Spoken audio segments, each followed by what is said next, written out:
Most event agencies were traditional running live events, very people heavy, very face to face. A lot of those are gone now.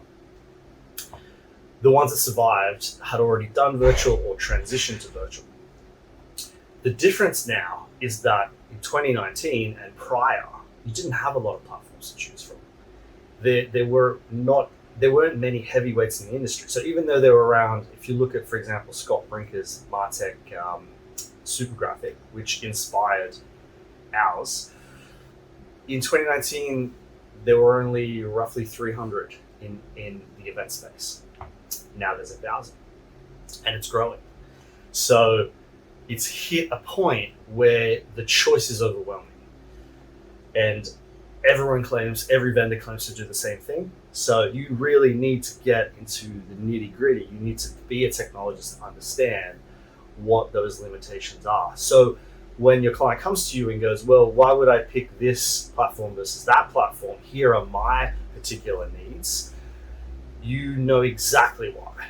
And that's a specialized skill. That's not something, an event agency does a lot of other things.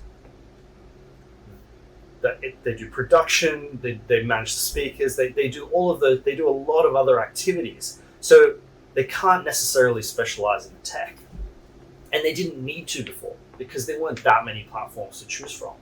But it's a very different world now. There's so many more platforms. There's so much more competition in the space. You want a platform that maximizes your engagement with the audience, maximizes opportunities for sponsors, maximizes networking. And so it's just a much more competitive space because now you're competing globally. See, before when you ran an event, you did it locally, and so you're just competing with local events of the same kind. Now you run an event, by definition, when it's virtual, you are competing against the rest of the events in the world. And so every advantage you can get, you will take. And one of those advantages is picking the right technology to execute whatever your vision is. Think about it as it's like a race, right? You're racing cars on a track. How much do they tweak the cars in F1? There's just a pit crew with how many people? 12 people. That's just for a pit stop. Imagine the research and the planning that goes into tweaking those cars and strategizing for a race.